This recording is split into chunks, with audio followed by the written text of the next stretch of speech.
Hey, Good News family. This is Tana Heineman, the host of our Now What podcast.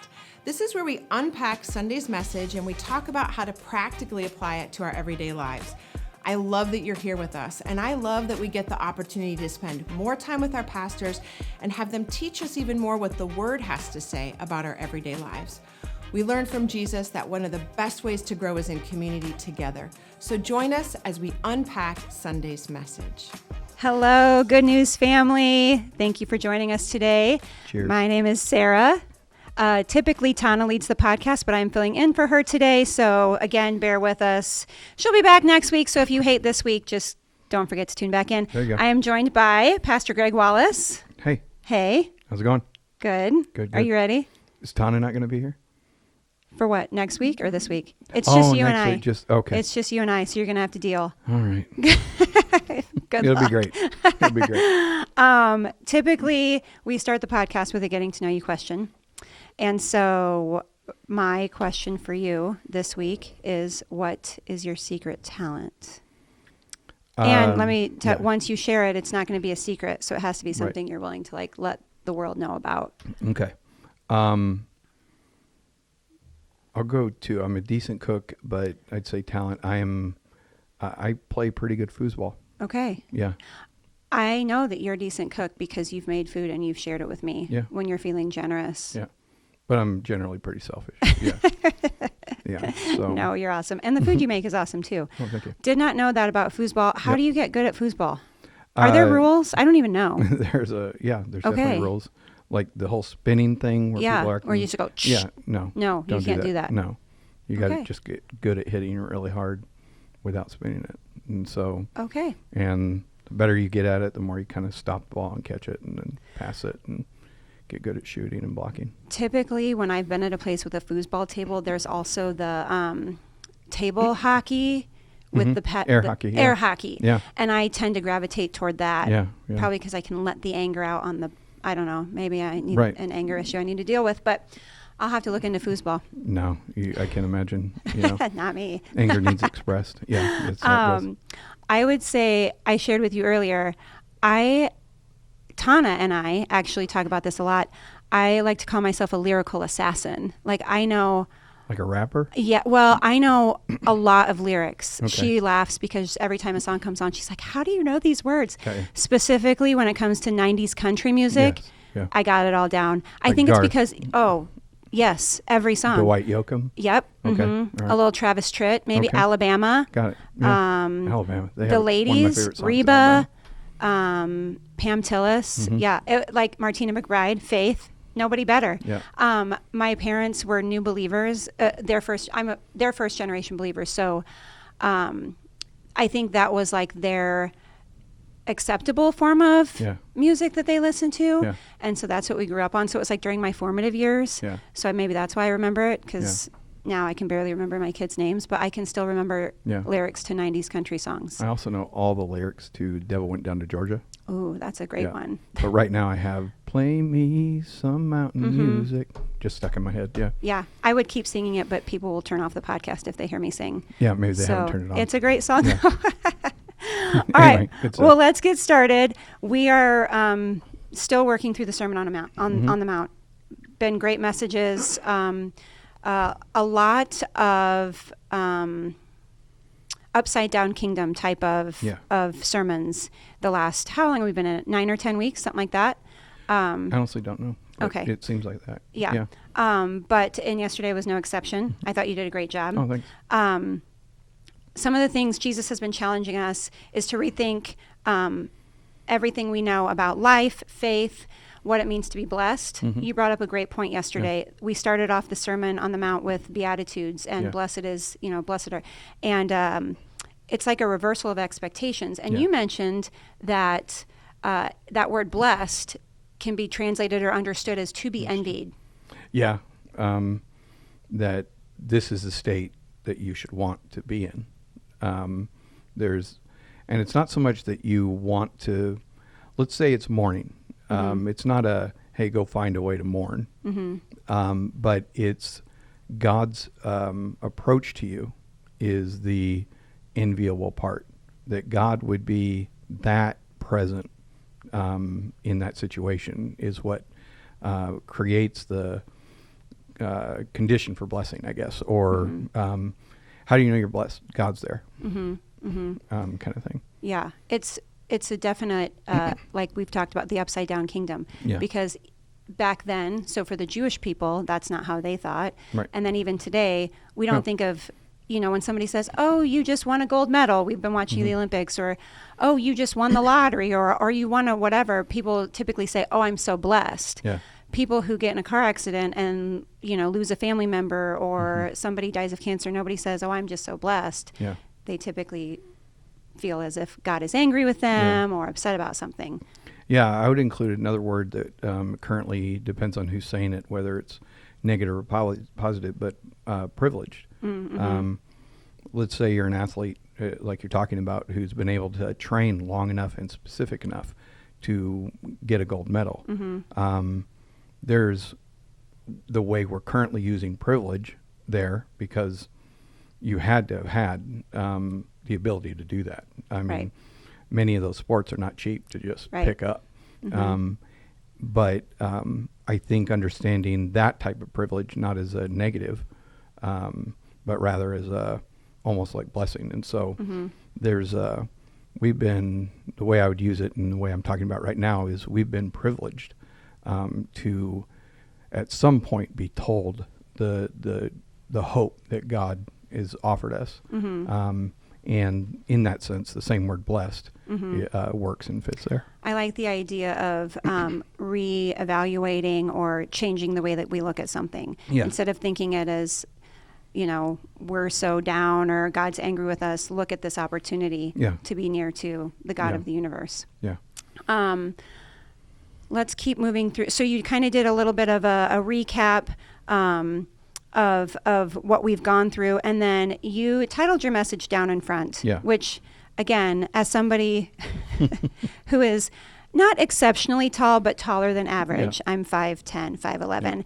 I told you I was going to change the name because I've heard that my whole life. Yeah, And down in front. when somebody says down in front, I actually straighten up and sit a little bit taller. Nice. Love it. So I kind of broke it down into treasures, lamps, and masters. Yeah, I So like let's talk really quick. Your sermon was taken from Matthew 6:19 through 21.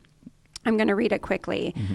Don't store up treasures here on earth where moths eat them and rust destroys them, and where thieves break in and steal. Store your treasures in heaven where moths and rust cannot destroy, and thieves do not break in and steal. Wherever your treasure is, there the desires of your heart will be also. So to start, you talked about treasures. And I loved how in the scripture it says, don't store up your treasures here on earth where moths eat them and rust destroys them. You use the word hoard. Don't hoard up. That word could be put in place for store. And it made me think of the show Hoarders. Yeah. Have you ever seen that? I know what you're talking about. Okay. Shows like that, I find myself getting anxious. Okay. And so I avoid them. That's interesting. Because I can't really process, or I struggle with it. So It's disgusting. yeah, for me, I get anxious and so I'm like, I don't need to feel Turn that the more. channel, turn the I don't channel. need to feel that anymore. But when I was thinking through it, I thought, the scripture refers to moths and rust, and I think both of those things are gross. Like, Yeah. I mean, I'm Okay. not a fan of moths. Yeah. Typically, it Right. means unkept to me. Yeah. But you challenged us to talk about hoarding up things in the sky. Can you talk about that a little bit more? Because Yeah. it break down to like what the sky meant, because it's not this out of Right. out of nowhere kind of a thing. Yeah, it's in a sense a metaphor, right? So the category before is what to not store up are the things that are impermanent, and the challenge then is to store up the things that are permanent. But there's a quality, I guess, comparison about where they're being stored. And so why would we hoard or store up things? Even on hoarders, the reason they're holding on to them is for some reason they're valuable to them, and they can a normal processing person is able to let go of the things and recognize that garbage isn't valuable to them, whereas somebody who's dealing with a psychological issue will really struggle for whatever reason to be able to say this is no longer valuable and therefore I can let go of it. So the question then is, what creates the value? And essentially the things that are able to be stored on earth, not sky, are the things that, at least in the where God is sense. So when we're thinking of in the sky, the idea, the metaphor here in the sky is a metaphor for where God is. Mm-hmm. Okay. So where God is, that means that location is defining what is valuable. So what are valuable things where God is as opposed to where we are right now? We're in a church that is able to do a podcast. We're able to use microphones and things like that. I've worked in multiple churches that didn't have the funds to be able to do that. It is easy then to, or at least for me, to go, well, these things are valuable. And monetarily and how we have to function within this, where we're at right now, they do have some value when we reverse it. But are they going to have value? Do they have value where God is? Mm-hmm. To the degree that they're a useful tool to accomplish things Sure. that are good, then yes.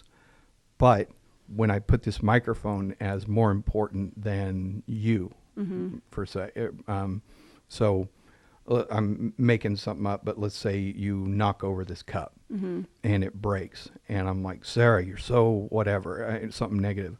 I'm valuing, even if it's unintentional, or even if I'm unaware, I'm valuing this cup more than whatever that interaction or the negative impact of the interaction. And it's a really simple thing to go, oh, that's no good. Great, but it's harder to apply in life as we keep going day after day and things like that. It's harder when it scales up from a cup to your entire house. Sure. Yep. Or your expectations for your future, your career plans and things like that. We think those, some reason we can put those at the same category as the things of God. But ultimately, none of those things will hold value. Right. When we're talking about where God is. I think for me, part of the challenge of that is that I like to see, touch, feel, tangible. And so when we say these things like storing up, your treasure, well, what does that look like? I can see the house that I've worked hard for. Yeah. I can see, whatever, the car that I've worked hard for. But you don't always see the result of being patient with your kids or when somebody at work is snarky to you, returning their comment with kindness rather than snapping back. So I think leading into that, then you went on to talk about a quiet piety. I'm still saying that correctly? Yeah, absolutely. Okay. Yeah. Can you talk about that a little bit more? Because that's not a word that we hear a lot. Right. And when you said it yesterday, my immediate thought is, at least in my mind, and I don't know if it's correct or not, but piety is like a sense of godliness. So can you unpack that a little bit more? Yeah. And then what does that quiet piety look like, especially in a culture where we're loud, if you don't post it, it didn't happen, even if it's like a nice Instagram post with your Bible and your scripture, Right. what does a life of quiet piety look like? Yeah, I'll begin with that post that you're doing isn't bad. Right. There's nothing evil about that. So when we're talking about it being quiet, or Jesus saying, don't do your good works in front of other people, or he's not saying don't do them in front of other people. He's saying more clearly, don't do them for other people. That's good, yeah. So that they'll praise you. The encouragement, the life-giving, the blessing you're looking for is from God, not others. And it doesn't mean that others can't bless you or say good things about you or see you doing good. It means that they're not our primary audience. So quiet piety, I would say, I liked your explanation of piety, that you're just essentially doing what is good. And the reason it would be piety, it would be you're doing it on purpose over time, maybe good habits in a sense. So if I'm trying to pray every day, do you get a reward for this, or are you stocking up Starbucks points so that you can get a free whatever? No, that's not the category we're talking about.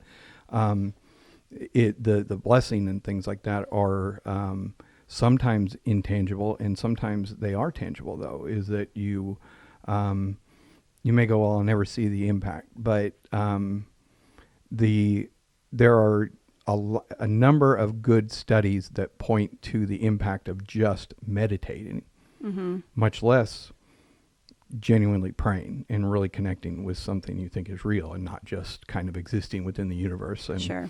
But that ability, there's a blessing that comes just from doing the act, doing this pious act. So being aware that to give to the poor, for example, you have to be aware that there are poor people.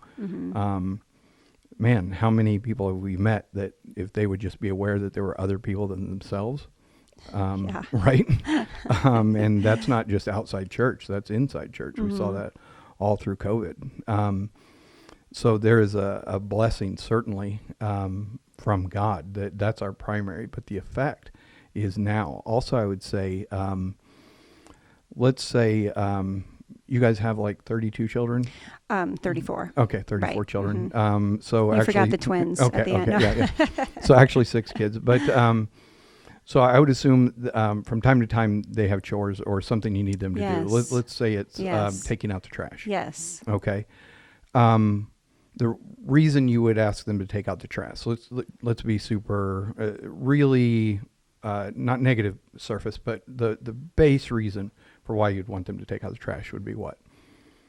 Oh, because we're a family, we're a team, we help each Go other even more out, simple. we learn Go even more responsibility. simple. The Yes, trash yes. stinks. Get it out of my house. There you go. Okay. Okay. Okay. So now level it up into what you're saying. So okay. We're a family, Yeah. we're a team. You need to learn responsibility. This is Right. not just my house. You live Right. here too. Exactly. Now level it up even further. Someday you're going to live in your own house, and I want you to learn how to take care of things. There we go. Yeah. There we go. So we've, in a very simple way, had vision for something that's really small. So let's say one person had the daily task of taking out the trash. The metaphor I'm trying to draw is, let's say it's prayer. So, but it's taking out the trash, and hopefully prayer isn't taking out trash, but you get what I'm saying. And it's in the regularity, but it's also in seeing you and your husband being faithful, not just not in cheating on each other, but being faithful in the things that you do. There becomes a way that Skags act. This is who we are. And this is actually one of the messages to my family as my kids were growing up, is we're Wallaces. This is what we This do. is what we do. And there were times in which it was a correction. We aren't that. Right. And then there were times Yeah. that it was an encouragement and a challenge. We step up here. We've been, one of my very strong statements to them is, we have been made strong because there are people from time to time who aren't. And we get to use our strength. And so piety, in the sense that we're talking about it, and there's other words that we could use. It's just, some words they do a lot of work, and so I like using them, even if we don't use them a lot regularly.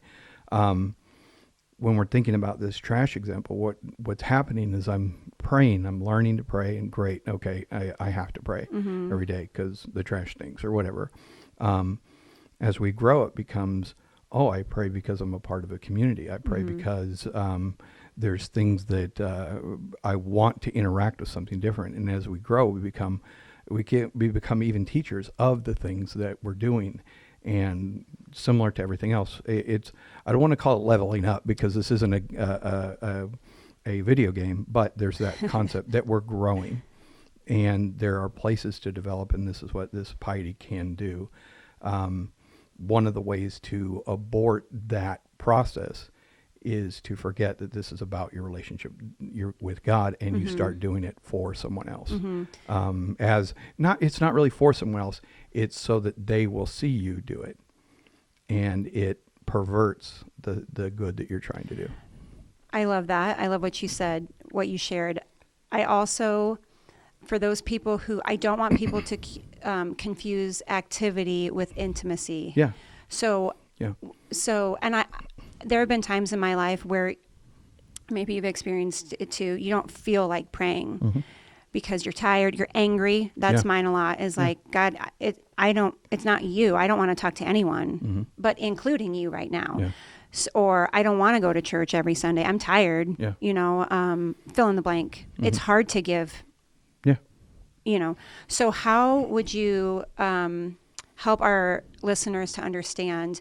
Sometimes you do the right thing because it's the right thing to do, and the feelings come, or the faithfulness is rewarded, or whatever it might be. But how would you encourage our listeners to not confuse doing the thing with just checking it off of your daily to-do list versus really just trying to, I don't know if achieve is the right word, but or accomplish or reach intimacy with God in these simple, quiet acts of praying. We talked about fasting last week, and you touched on it yesterday. Giving. Do you see what I'm trying to say? Yeah, absolutely.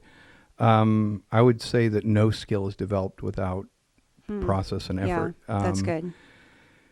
People that can sing naturally. People who are athletic, or there's people you also know who pray almost naturally. But if they don't do it, it may be easier for them to actually do it every day for whatever reason. I'm not, but there's still no growth and no movement if they don't then follow through and do it just because it's easy.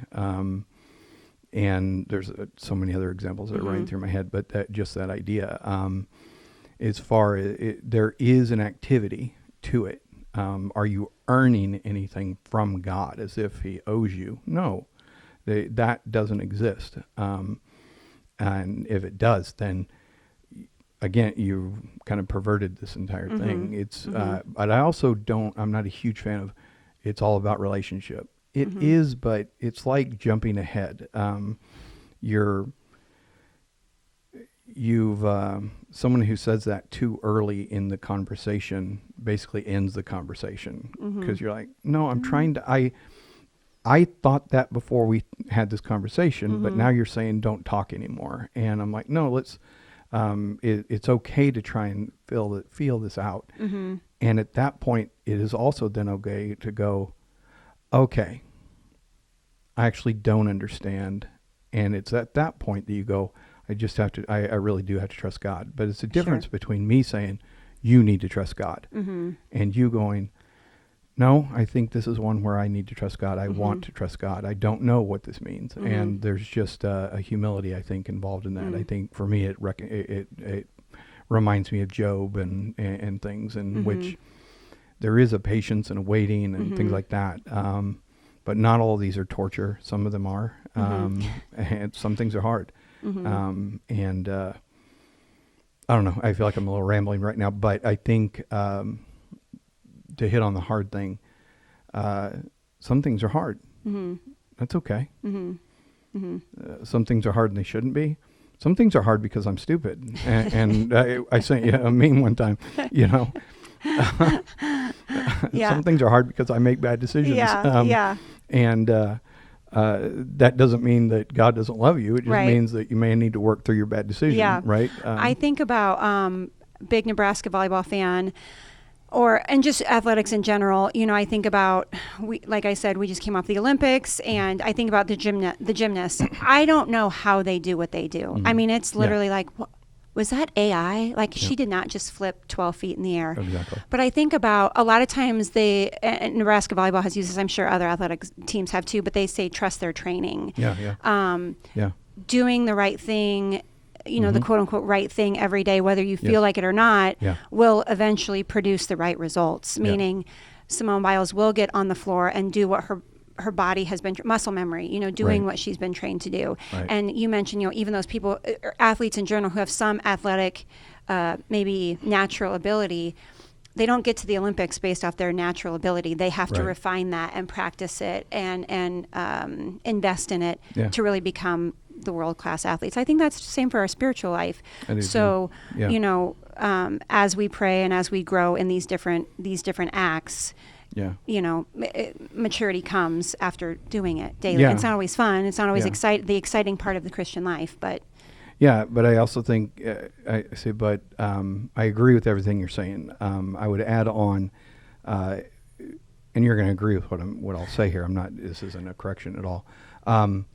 That just because we're doing it doesn't mean whatever we're defining success as is going to happen. So just because I train, you love volleyball, just because you train as in volleyball doesn't mean you personally are going to win an Olympic gold medal. Right. You can train as hard as you want. I could know. train LA as hard as I 2028. want. Yeah. I'm coming for him. I could have trained as hard. I loved basketball and I loved soccer. Bluntly, I wasn't bad at soccer. I wasn't good at basketball. But there's no world in my current setup that I ever would have been able to play pro soccer. None. Doesn't matter how much I trained or anything else. And if my only definition of success in that was that I play pro, then I'm an utter failure. Sure. But instead, it was at some point it became, I just really enjoy this game, and I love being competitive. I am competitive. Let me go do that. I'm not unathletic, and so it's okay to go out and just play. If we have ideas that the only thing that God does to bless us is to make us rich, or to give us a car, or to be crazy. You hear, or I don't know if it happens now, I don't listen to them, but maybe a televangelist saying you're going to give me a plane or something like that. These are silly things. They're tools to be used, and if you need it, then great. But to define that, or to have an idea that this is proof of God's blessing, that's silly. Yeah. Somebody Seems without absurd. your connection to God can get the exact same thing by doing the exact same things you're doing.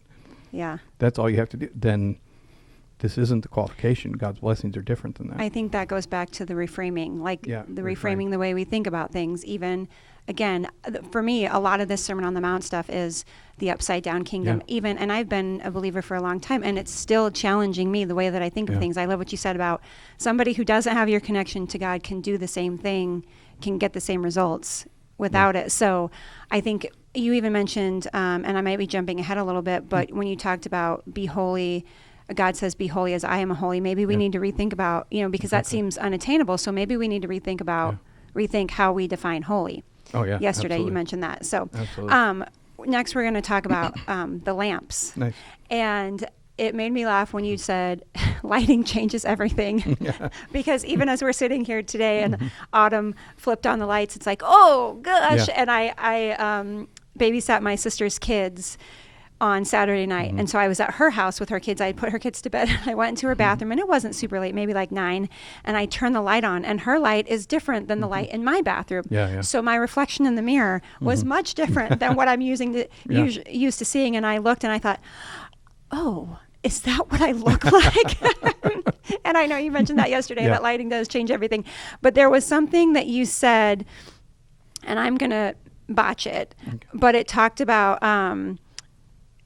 letting in the light that you let in changes your perception. Yes.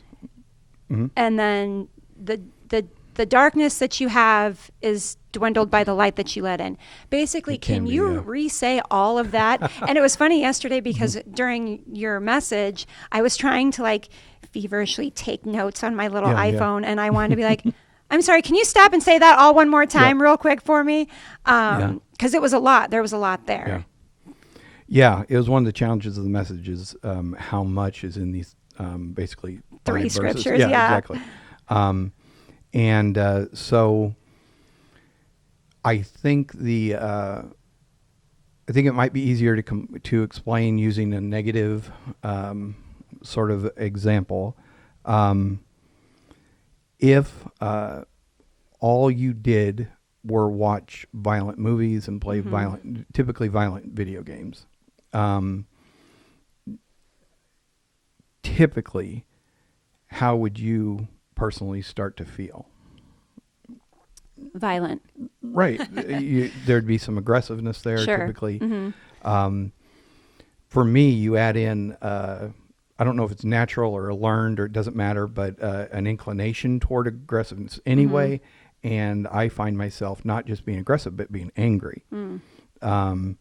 And I don't want to gender that one. I don't think it really matters. I think we're probably taught to enjoy certain things or naturally do. I don't care. It doesn't matter. But I found that the more I played aggressive video games, the worse person I became. Yeah. And so again, this is just an example. I'm not saying video games are bad. I'm not saying anyone should stop. Not Right. my point in Right. any way. My point is to say that when I kept bringing in those things that are negative, if someone were to only bring pornography in, it's going to show up in how they look at things, how they interpret things and stuff. Essentially what I'm pointing to, and the negatives are just easier to explain, because I don't know that, I'm not going to tell you that watching 100 Hallmark movies is going to make you a better person. Sure.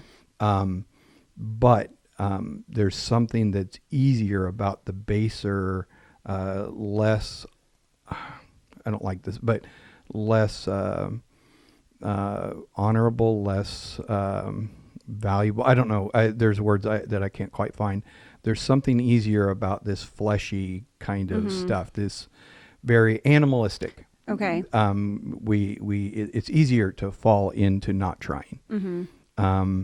Similar to get up this morning and work out, or get up or just stay in bed through it. So much easier to do things. I love joking that it's so much better to not do something than it is to do something.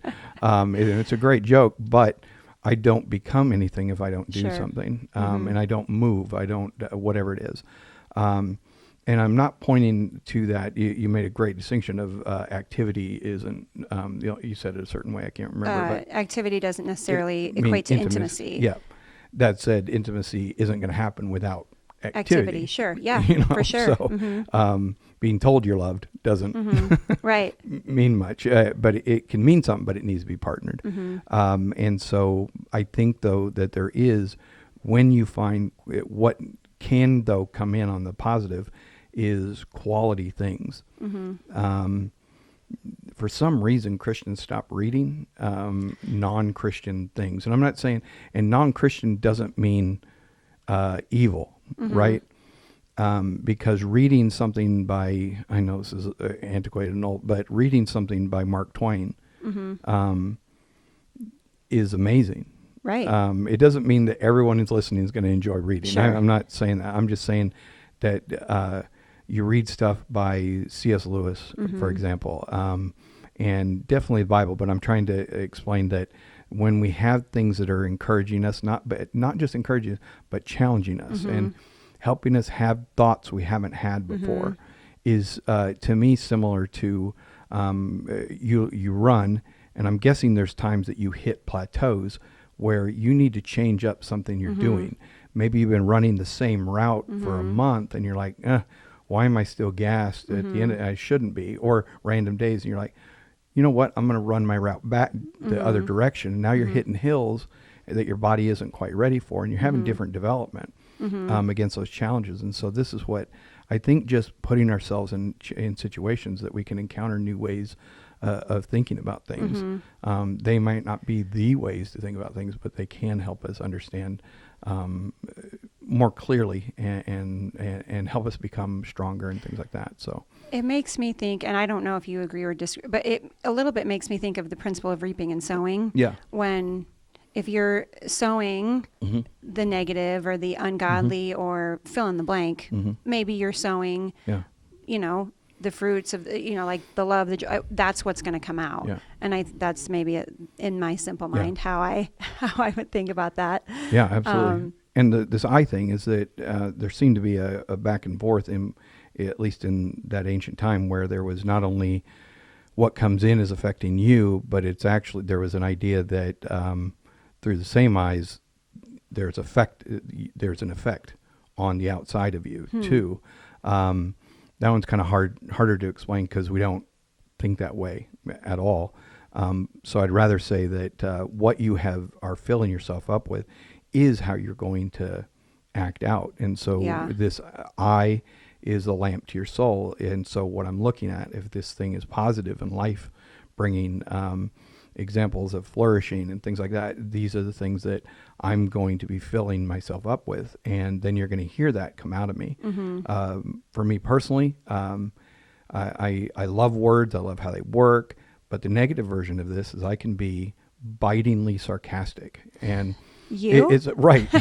I can also be fun sarcastic. Sure. But you can kind of tell whether I'm upset about something or annoyed by something, or if I'm holding on to something that I haven't quite processed yet, because my sarcasm will start getting a little more pointed and it'll start cutting. And I don't want that. And it took me a long time to realize that people, because of that, weren't feeling safe around me. This is still, I think, a struggle, is that I'm not trying to isolate. I'm not trying to be anything. So I need to be aware personally, or I genuinely want to be aware of what I'm bringing in, so that what's coming out is as much as possible encouraging and challenging and things like that, in a way that helps people move, because I don't want to be right. At some point in my life, I realized I wanted things to be good more than I wanted to be right. And this might sound silly, but I love that you have thought that through enough to say, this is who I want to be. Yeah. This is what I want to come out. Yeah. So this is what I need to put in. So often, and I'm 100% guilty of this, I don't think that, you get caught up in like the daily grind of life. And so just to take a second and pause and say, wow, I really overreacted with my kids. Why am I so angry? Or really snapped at Jake, my husband Jake, like, why did I respond that way? Yeah. And then consciously making that decision of like, that's not who I want to be. Yeah. So I'm going to, on purpose, what's the word? Not intensive. Intentional. Yeah. Thank you. Yeah. I'm going to intentionally start filling my mind, my soul with these kind of things rather than this. Yeah. Yeah. And I think that's you realize that there's a difference between just saying nice things, and we have this idea of fake it till you make it. Yeah. And I'm not opposed to that, but I think that we do that as a first step.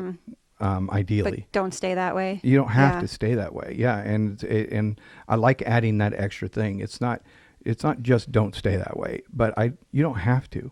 Yeah. There's a better way. Yeah. You can go to hell. Yeah. You just don't have to, right? You It's can not funny. eat horribly cooked food. Yeah. You don't have to. Yeah. But you go, okay, I don't want to. Okay, here's what you need to do to change that. Mm-hmm. Oh, wait a minute. You mean I have to buy things and try? Yeah. If you don't want to have it cruddy. Yeah. Yeah. And I would also encourage people, just because you try once and maybe miss the mark the first time, doesn't mean that you've failed or you can't try again. Right. You know, like if we marked everything by how many times I snapped at my kids, you would consider me a failure as a mother. Right. But it's like the consistent, we talk all the time on this podcast about the journey of transformation, how it's ongoing, and it's not just a one and done, Western culture, we want transformation. We want everything now. Yeah. We want everything yesterday. Yeah. And so it's just this ongoing process. Yeah, there's currently a fascination, at least in those things I'm watching with, and has been for a while, with like Navy SEALs or something like that. And man, it's how hard it is to become a Navy SEAL is absolutely years. insane. I mean, years of training. From my experience, the people that went became Green Berets. They're called SF. How hard it was. But here's the thing, is that how hard it was to get there, they have to keep working at the same level to stay there. Yeah, that's a great point. So we're like, oh, that is a thing to kind of, it's great to admire it, but don't think you're on the same level. You could be. Yeah. But you have to do the things that thing actually requires. Yeah. So what you may find is you actually don't want that thing. So again, I think about athletics. Katie Ledecky just won however many gold medals, and she's the GOAT when it comes to swimming. And it's hard enough. Like, I love what you said. It's hard enough to get there, but then to stay there, and it's doing the quiet life of every day, going back to it. And in finding, if you read the old writers who actually did what it is we're talking about, not just the new stuff that's easy to read, but the stuff that it's there. You're going to have to take your time with, and you find that that's where they found their true connections. It wasn't in their first year. It was decades Yeah. in. It was Martin Luther, not Martin Luther King, because he dealt with it too, but Martin Luther, who dealt with just insane depression. And I'm not advocating depression. I'm just Right. saying to think, oh, they were great, and so they had very few problems. He was run out of his own religion, you know. Yeah. And so there's so many Yeah. challenges. To think that it's not going to be challenging Sure. is just not realistic. Yeah. Actually, I'd say the challenges are what do come. There's some of the things that are, some of the greatest memories comes out of the challenges. Yeah, You have absolutely. actual stories. Yeah. So it's Yeah. one of the reasons I also like talking about scars, is because Yeah. scars always have a story. Yeah. Yeah. That's awesome. We're going to wrap up with the last part of your sermon, and Yeah. it comes from verse 24, where it says, "No one can serve two masters. You will hate one and love the other. You will be Yeah. devoted to one and despise the other. You cannot serve God and be enslaved to money." Now, full disclosure, I always read this verse as just money. Yeah. Like, I never thought of it with, you talked about it being the variable, Yeah. fill in the blank. It could be, you cannot serve God and be enslaved to success, or you Yeah. cannot serve God and be enslaved to relationships. So I love that perspective that you brought to it. One of the words, or the way you broke it down, is, what are the things you have chosen to have mastery over you? Right. So when Jesus is saying you can't, let me read here, you can't serve two masters, it sounds like what he's saying is, gently and with love, like, put me first. Is that? Yeah, I think so. Yeah. Okay. Yeah.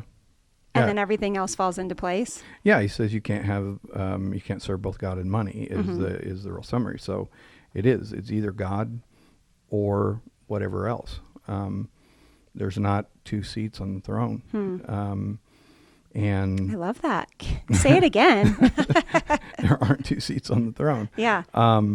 Including yourself. Sure. And there's a bunch of ideas about this, that we're not meant to be masters ourselves, and we're meant to follow. And you know, I don't know that any of that. I don't think it's wrong, but also it's not really.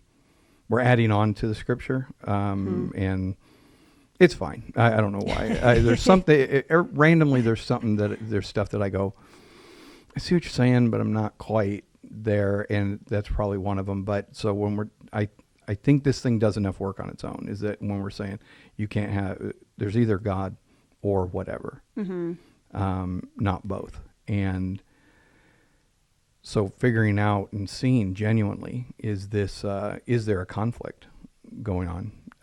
And you see that, and then how do you find out? Because I'm really good at not telling even myself the truth. Sure. And like I also said at one of the services, no, I think I said it at both, when I prayed to God, you know my heart. Yeah. And genuinely felt him reply, yeah, I do. Yeah. And I'm, Oh. right. Sorry. Oh, ouch.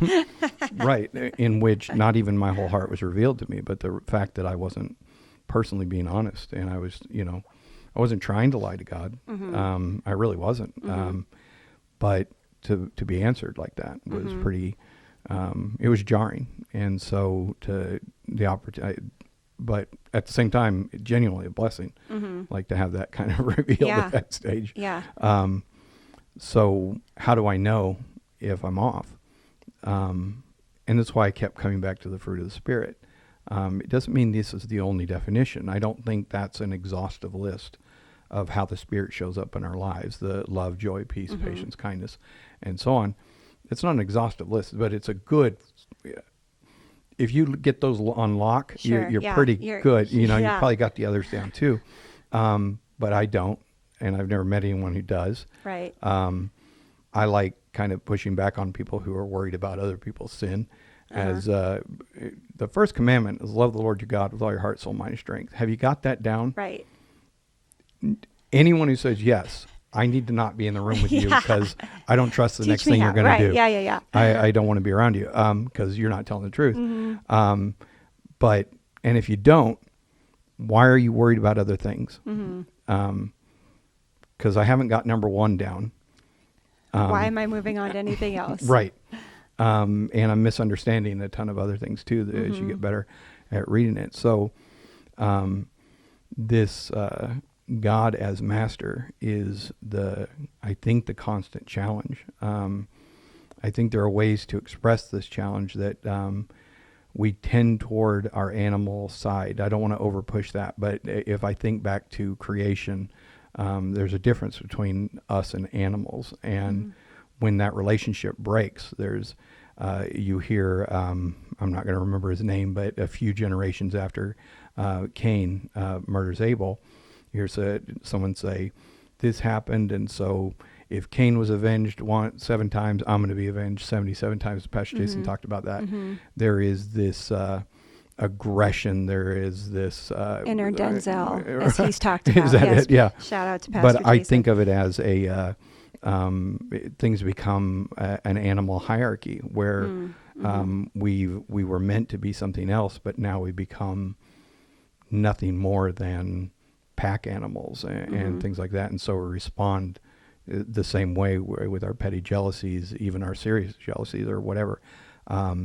We react aggressively, violently, and these are not the things. We can know through those things. If I know, if I'm self-aware and honest and humble enough to admit that there's things that I'm jealous of, for whatever reason, and there's a bunch of reasons. I mean, it could be, I think I should have what you have is a version of it, or that'd be more envious. But jealousy is you've taken something that I think is mine, and now you have it, and so I need to get it back. And now we have vengeance involved and things like that. But it begins really small. It doesn't begin with this. Often it's taught in the families, and it's some back to the quiet piety when it's taught, and we have a sense of a bigger picture in that teaching, not just the small version of get the trash out. Sure. Because that's essentially, you're a piece of garbage, take out the garbage. We're not trying to communicate that. We're trying to say we as a team are taking different roles. And so when we're looking at this master thing, how do I know if God is my master? Well, let's look at the fruit of your life. Not let's you. If you need help, we can talk about it. But ultimately, you and God are the ones that are getting clear on this. And if there's nothing you can point to as if there's nothing I can point to as kindness in my life, or goodness, gentleness, there's areas that I am replacing things that I somehow need to fill me with light. What my eye is on and what is coming in needs to change, because I need the outward to start changing. And the effect of that is that I'm saying I am willing to change in response to the master's call in my life. I love that. I'm willing to change because of the master's call. Yeah. We are going to start wrapping up, but I did just want to touch on, you kind of helped us understand hate versus love. When Jesus says, you will hate one and love the other. Something I learned, hate could have been translated almost like as an unfaithfulness. Yeah. So let's see, you said you were going to do something and then you don't. Biblically, when you say you're going to do something and you follow through and do it, that's love. Yeah. That's in a covenant. When we're talking, if we're jumping back to the Old Testament, and I think the correct application here in this New Testament passage, we're talking about covenant conversations and commitments and things like that. So if you're married and your husband or wife says, I love you, and they're cheating on you, well, is their love true? Sure. And now if you're going to hedge on it, you're going, well, he feels like he loves, or she feels like she loves, and I'm like, but the actions aren't matching up with the words. Sure. I don't really care about your feelings at that moment. Right. Because that you feel special while doing evil. Sure. Yeah. You're misunderstanding this entire thing. I'm sorry, your definition of love is sick, but it is. Skewed, yeah. Yeah.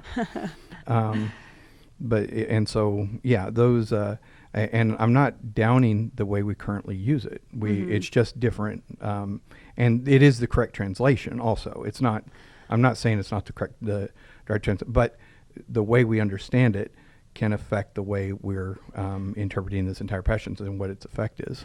Well, I love what you were saying about, and I'll botch it up again, but you said and maybe this was earlier in the sermon, but you talked about how if your plan or what you're doing is not sustainable for the next generation, it's not a good plan. It's not a good plan. Right. And so oftentimes people, myself, will read, if you'll hate one and love the other. Well, we don't need to have a hatred towards money. Money is a tool that can accomplish great things. Exactly. I think it's just when it's in the proper place with, God as our master, and then everything else falls into line. Yeah. So many times we think, I need to give it all away, or I need to give all, and it doesn't even have to be money, but I need to spend all my time giving it to others, and I need to fill in the blank for whatever.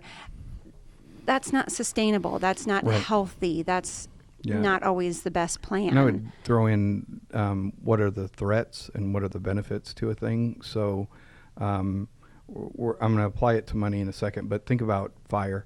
Fire's fine unless you're trying to walk a torch through your own house. Sure. Or you decide, hey, we're going to hang out in a hay bale while lighting fireworks. This is not a great idea. Right. We're going to do that. We're going to smoke next to a gas tank or something. These aren't sensible things. They're not safe. Yeah. Can you do them? Sure. Just understand your lifespan might be quite a bit shorter. Significantly shorter. Right. And so there are threats that come with things. If I'm holding a knife, it's not a good idea to run around. But that doesn't mean it's not the tool to use when I'm cutting up vegetables. Sure. Money is a tool. It comes with some certain threats. There is the challenge. There is the possibility that you can get overly excited about it, and it become the fuel for your reason to get up. But this isn't what it was meant for. It's not. The tool has taken over you, and this isn't the thing that's going to bring you the end result that you want or need. Yeah. I love that. I think some of the takeaways from the message, some of the questions, at least that I was thinking about, what is your master? What are you focusing on? At the end of your message, you talked about being able to focus and being able to see down in front. Yeah. Right. So being Sarah, able get out of the way. Was really That's our takeaway from the week.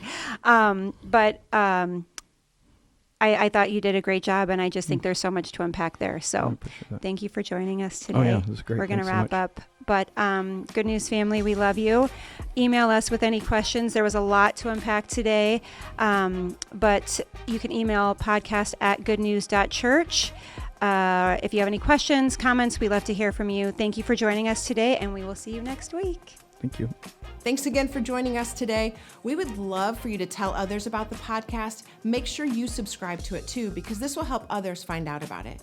If you missed it before, we love to hear from you. So if you have any stories to tell about how the message impacted you, or maybe you have a question or comment, make sure you email us at podcast@goodnews.church. Y'all, this is my favorite day of the week. So go give away what you just learned, and we'll chat again next time.